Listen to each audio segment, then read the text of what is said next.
otomatis sih jatuhnya kayak kombinasi. Benar. Tapi poin plusnya adalah kita merasa bahwa dunia ini tuh adil.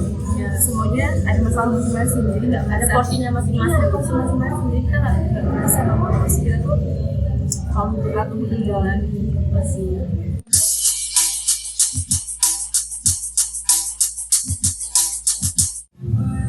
Hai semuanya. Kali ini kita akan membahas sebuah buku yang berjudul Cara Tentang Bahagia Saat Hidup Penuh Masalah yang ditulis oleh Helen Baker. Jadi ngomong-ngomong soal masalah nih, permasalahan apa sih yang lebih dominan yang dialami sekarang? Kalau untuk mahasiswa semester 7 FIPA ini ya semester akhir ya bisa dibilang, yaitu yang lebih dominan pasti skripsi. Itu udah pasti banget karena ya tinggal 1 semester lagi kita harus menyelesaikan skripsi itu sih. Nah kalau selain dari masalah-masalah perkuliahan nih, kalau kita gimana? Ada nggak permasalahan yang emang lagi berbarengan datangnya ya masalah skripsi? Pasti ya, setiap orang tuh ada semua ya permasalahan. Kalau dibilang permasalahan yang lebih sering itu mungkin permasalahan percintaan ya. Jadi kalau dari aku sendiri permasalahan yang mungkin dialami sekarang lebih sering merasa bosan ya, karena kita kan udah semester akhir semester 7, jadi tidak terlalu banyak lagi mata kuliah. Jadi kalau datang ke kampus itu hanya mungkin kalau 1 minggu cuma 1 kali ya. Nah jadi untuk kegiatan pun hanya dilakukan itu saja, tidak ada kegiatan baru. Itu kan masuk kuliah dari cuma 1 minggu sekali. Iya, untuk sekarang. Karena kan udah semester tua. Udah semester tua ya, akhir. Nah, jadi kalau misalkan waktu-waktu yang lain kan dalam 1 minggu ada 7 hari. Iya. Jadi 6 harinya itu fokusnya ngapain? Nggak ngapain sih, paling di rumah doang. Paling kalau untuk sekarang kan lagi ngurus-ngurus untuk proposal lah ya. Jadi kan sekarang lagi ngusahain proposal buat sempro. Kalau bisa sih bulan ini ya. Jadi kalau untuk semester 8 nanti ceritanya udah nyusul skripsi gitu ya. Tinggal nyusul skripsi doang ya. Kegiatannya cuma kuliah, masuk mata kuliah kayak gitu kan seminggu sekali. Terus misalnya ngerjain proposal kan sempro. Pasti boring nggak sih? Ada lah. Pasti yang dihadapi itu cuma ngadepin proposal lagi, revisi, proposal, revisi. Tapi yang kadang juga untuk revisian tuh males. Iya sekarang kan kita nggak punya kewajiban.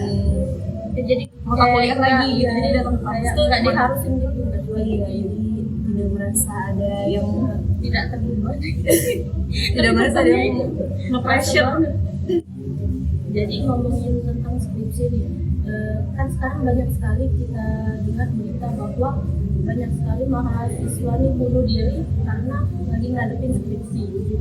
Jadi gimana nih cara kamu untuk mengatasi permasalahan tersebut agar kamu tidak terlalu stres ngadepin skripsi sekarang?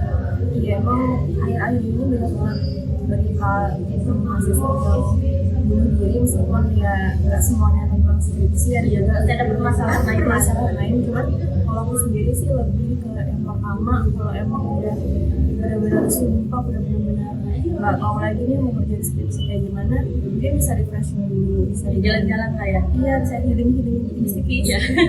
Keliling paling banget nggak mesti jauh juga sih, cuman kayaknya menghirup udara di luar sana tuh ngebuat sedikit lega aja gitu. Jadi pas balik ke rumah ya skripsian tuh udah otaknya mulai fresh lagi dan akhirnya bisa lanjutin dulu. Mungkin salah satunya. Kalau aku sendiri gimana? Kalau aku sendiri sih paling biasa masih keluar, tapi kalau aku sih lebih seneng sekarang keluar sendirian gitu, kemana sendirian. Kayak kalau hari Minggu aku pergi gitu di bos sendirian gitu kan, jadi nggak apa ya, nggak harus ada temennya gitu sih sebenarnya. Ya paling itu sih yang bisa membantu untuk kita tetap fresh, tetap bisa menjaga kewarasan ini biar nggak terlalu stres ngadepin skripsi. Dan juga untuk yang lagi ngadepin skripsi kayak gini perlu untuk sering sharing sama temennya gitu, jadi nggak merasa bahwa beban kita aja nih yang berat gitu. Kalau berbagi cerita ya, sama berbagi teman. sama teman, jadi ada perbandingan gitu, ternyata orang lain juga punya masalah yang mungkin sama beratnya kayak kita atau bahkan lebih berat dari kita. Kita kan nggak tahu ya permasalahan orang kita beda-beda. Karena bisa aja nih kalau ngobrol, kita awalnya ngobrolin tentang skripsi nih, tapi nanti lama-lama ngobrolin tentang yang lain. Iya, jadi nyambung gitu.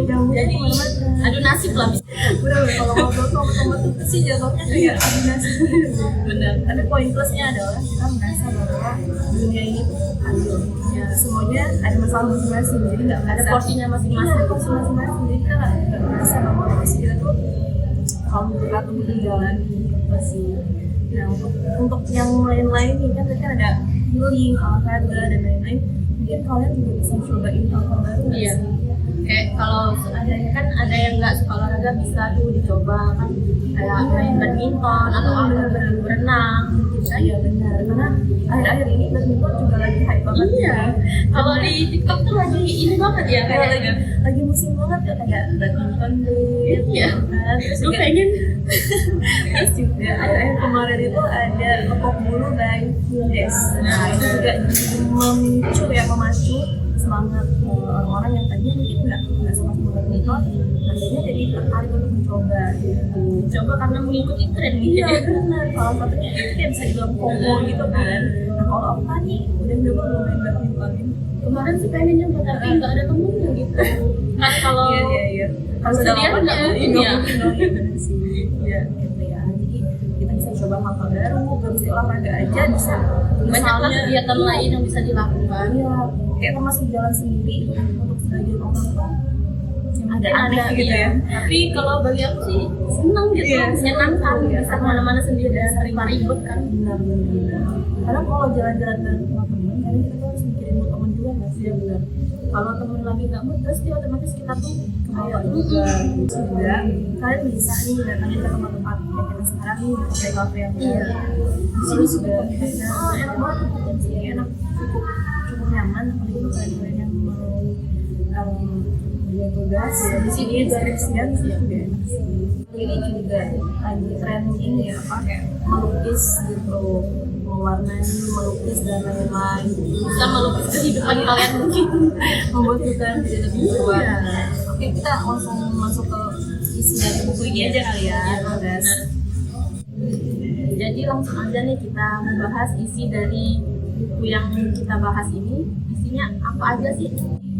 Untuk buku ini sendiri itu dia tuh ada 100 halaman dan ada beberapa judul juga di dalamnya. Tapi yang menarik perhatian aku salah satunya adalah self positive. Jadi banyak banget kalau kita melihat di sosial media orang-orang tuh yang mengungkapkan bahwa isi kepalanya tuh benar-benar rumit, kayak semuanya tuh bercampur aduk di kepala mereka gitu. Tapi biasanya kalau orang seperti itu sih nggak terlalu memperlihatkan ya apa yang ada di pikirannya. Ya mereka pintar untuk menyembunyikan dan akhirnya mereka berperan sama isi kepalanya sendiri jadinya gitu kan. Nah di buku ini itu dia ada self positif, jadi mungkin beberapa orang tuh mikirnya kalau misalnya kita coba ini aku takut gagal, Iya benar-benar. takut nggak bisa, Pasti takut kegagalan itu Iya. hal yang terbesar ya takutnya. dan serba ketakutan lain, dan itu tuh muncul apa ya, pandangan-pandangan negatif yang sebenarnya mungkin kalau kita lakuin itu nggak seburuk itu kok gitu kan. Jadi aku belajar dari buku ini salah satu cara untuk tetap bahagia di saat aku merasa masa-masa hidupnya Terlalu banyak. banyak gitu adalah self positif ke diri sendiri bahwa apa yang aku lalui sekarang atau yang aku jalani sekarang itu bisa aku hadapi dan bisa aku selesaikan dengan caraku sendiri. Setiap orang tuh ada cara masing-masing ya. Ya, ada yang mungkin kalau aku gitu, kalau misalkan ada masalah aku lebih senang untuk menyendiri, merenung dan Merenungi nasib. berenungi nasib dan kemudian berpikir sebaiknya apa sih yang harus aku lakukan gitu. Salah satunya adalah self positif ini gitu. Kalau aku sendiri nih kan lagi banyak masalah kayak gini, gimana sih cara menghadapinya supaya kita tuh tetap bahagia? Kalau aku sih ngambil dari buku ini yaitu dengan mungkin bagi sebagian orang sih menangis tuh kayak adalah hal yang lemah ya bagi mungkin ada yang beberapa memandangnya seperti itu. Tapi kalau menurut aku dengan aku menangis, aku tuh kayak bisa meluapkan semua emosi. Mungkin dengan menangis kayak lepas gitu semua beban ya. Nah, tapi sebagian orang memandang lu lemah nih, dikit-dikit nangis kan masalah. Iya benar, pasti ditangkapin seperti itu. Tapi kalau aku sih kayak ya udah sih nangis aja biar kayak semuanya tuh lega gitu, nggak kependam gitu di dalam itu. Jadi kan kalau nggak nangis mungkin ada sih beberapa kegiatan lain kan tadi udah kita sebutin ya yang di awal tadi kan. Jadi ya emang benar sih, kita menyelesaikan aja sih, tapi cara mengatasi masalah orang beda-beda.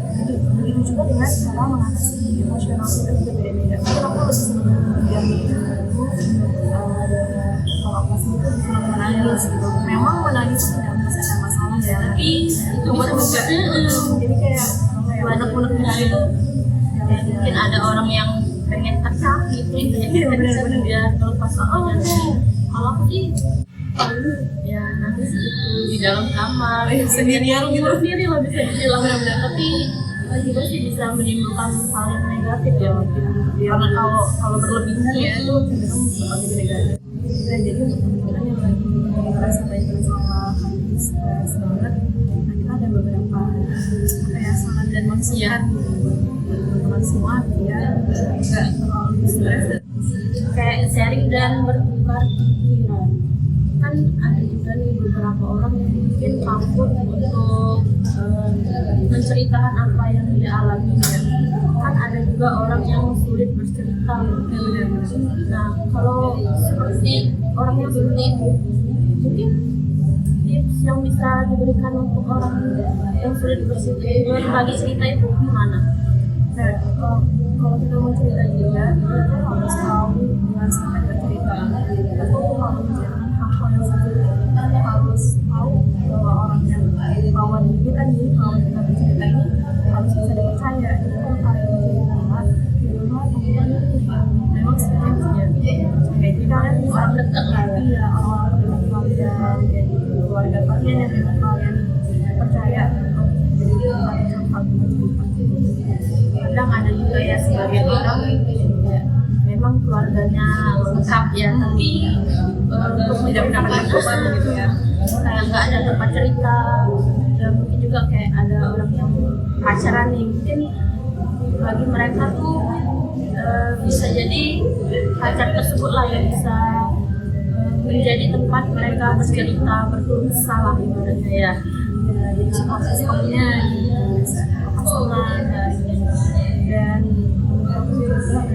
kalau untuk supaya mengurangi stres itu butuh banget sih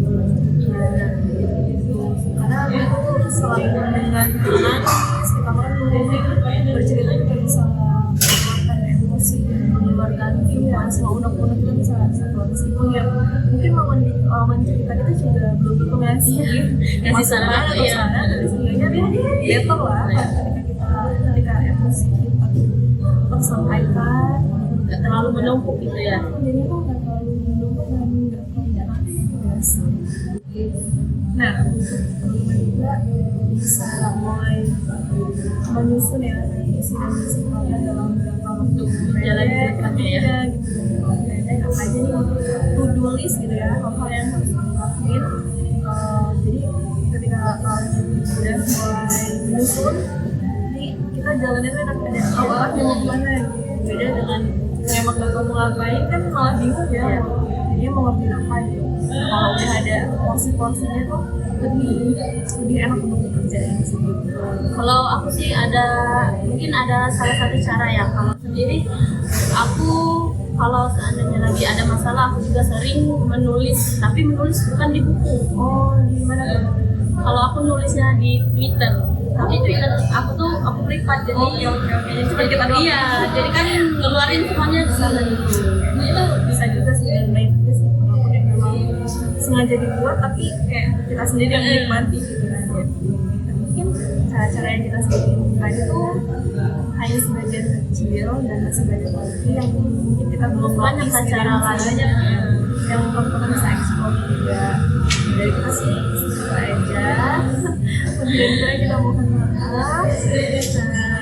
Dan bye-bye.